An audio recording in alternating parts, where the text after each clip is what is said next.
बेरोजगारी का दंश झेलते झारखंडी युवाओं में जगी उम्मीद। हेमंत की घोषणा ने प्रदेश में भरा नया उत्साह, पर स्थानीयता नीति जैसे कई पेंच सुलझाने बाकी। नमस्कार, आजाद सिपाही विशेष में आपका स्वागत है। मैं हूं राकेश सिंह।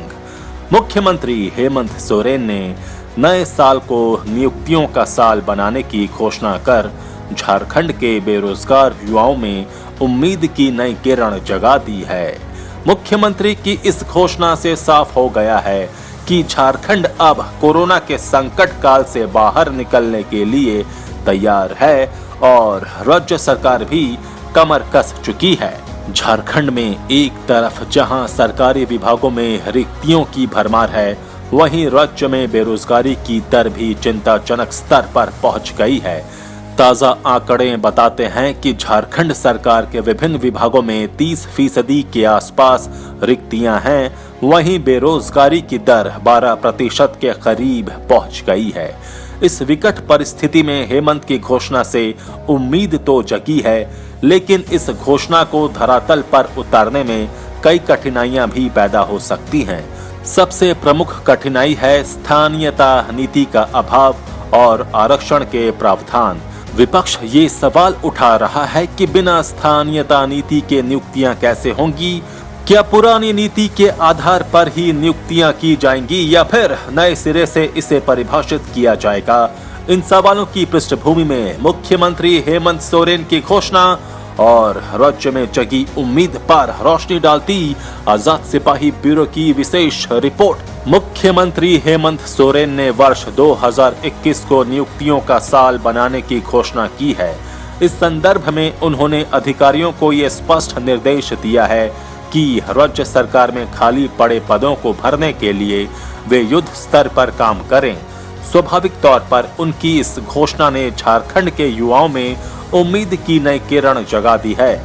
हेमंत की इस घोषणा से ये साफ हो गया है कि झारखंड कोरोना के संकट काल से बाहर निकलने के लिए पूरी तरह तैयार है।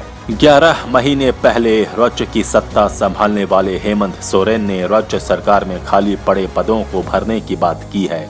दरअसल इन रिक्तियों का आंकड़ा बेहद चौंकाने वाला है। राज्य सरकार के कार्मिक विभाग के अक्टूबर तक के आंकड़े बताते हैं कि अभी सभी विभागों को मिलाकर स्वीकृत पदों की संख्या 2,68,832 है। इनमें 1,91,689 पदों पर ही अधिकारी और कर्मचारी कार्यरत हैं। अर्थात इन विभागों में 77,143 पद खाली पड़े हैं। कई विभागों ने कार्मिक को पद सृजन का भी प्रस्ताव सौंपा है, लेकिन उनमें मौलिक तथ्यों का अभाव है और इस कारण मामला लंबित है। इनके अलावा हर साल करीब 3,000 कर्मी रिटायर हो रहे हैं और इसके कारण पद खाली हो रहे हैं। सरकारी आंकड़ों के अनुसार राजस्व स्रोतों से जुड़े विभागों में कर्मियों का घोर अभाव है। वाणिज्य कर विभाग में 48.11% कर्मी कम हैं, वहीं उत्पाद विभाग में 74% कर्मियों की कमी है। शिक्षा विभाग में भी अधिकारियों की कमी है। इनमें शिक्षक से लेकर अधिकारी तक के पद शामिल हैं। जहां तक झारखंड में बेरोजगारी का सवाल है, तो राज्य में अक्टूबर में फिर से बेरोजगारी बढ़ने के रुझान दिखने लगे हैं। महीने भर में इसमें 3.6% का इजाफा हुआ है। भारतीय अर्थव्यवस्था पर नजर रखने वाली संस्था centre for monitoring of Indian economy के ताजा आंकड़े बताते हैं कि सितंबर में झारखंड में बेरोजगारी दर 8.2% थी।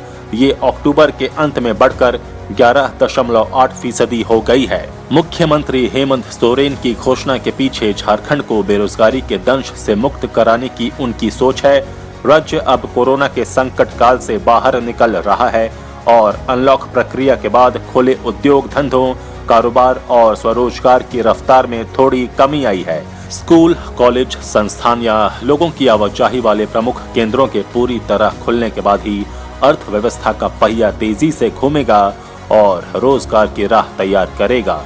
इसके अलावा दूसरे राज्यों के लिए ट्रेन और बस सेवाओं के शुरू होने के बाद ही कारोबारी गतिविधियां अगली छलांग के लिए गति पाएंगी, क्योंकि इनके बिना मांग और आपूर्ति की श्रृंखला जोर नहीं पकड़ पा रही है। छटनी की मार झेल चुके उद्योगों में नए सिरे से रोजगार देने की प्रक्रिया नहीं शुरू हुई है। संगठित और असंगठित दोनों क्षेत्रों में गतिविधियां रुकी पड़ी हैं।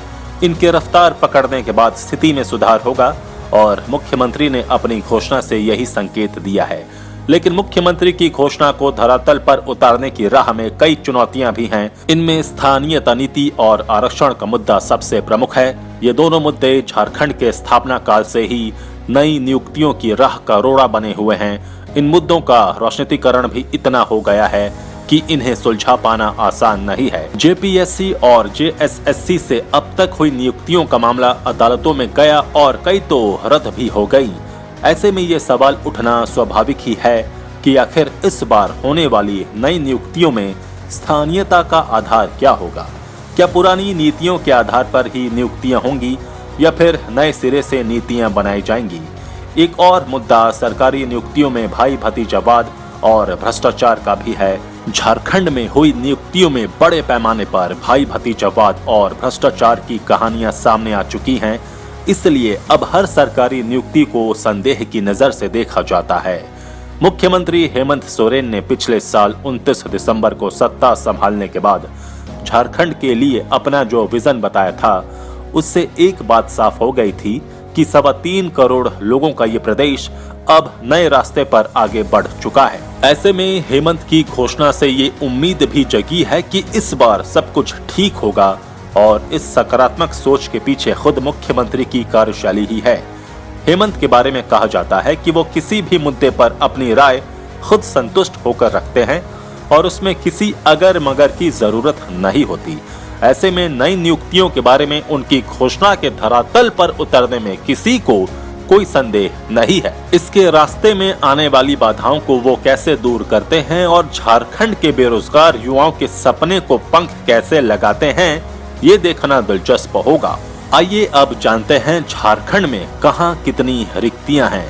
विभाग कृषि रिक्तियां 2688, पशुपालन 997, भवन निर्माण 715, कैबिनेट 121, राज्यपाल सचिवालय 6, निर्वाचन 41, सहकारिता 120, ऊर्जा 53, उत्पाद 522, वित्त 722, राष्ट्रीय बचत 75, वाणिज्य कर 286, खाद्य आपूर्ति 109, वन एवं पर्यावरण 3086, स्वास्थ्य 9380, गृह 20224, उद्योग 1060, सूचना जनसंपर्क 704, सांस्थिक वित्त 36, श्रम 1185, विधि 1610, खान 476, कार्मिक 106, जेपीएससी 68, संसदीय कार्य 22, योजना 248, कार्मिक राजभाषा 209, पेयजल 789, राजस्व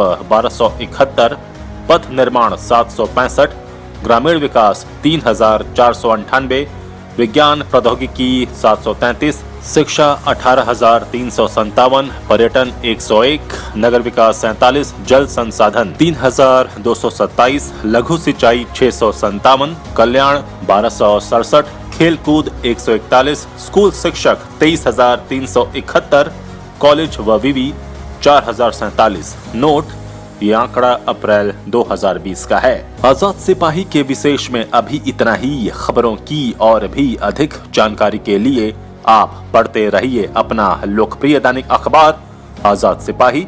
आप हमारे इस YouTube चैनल को जरूर सब्सक्राइब करें। जुड़े रहिए आजाद सिपाही के साथ। धन्यवाद।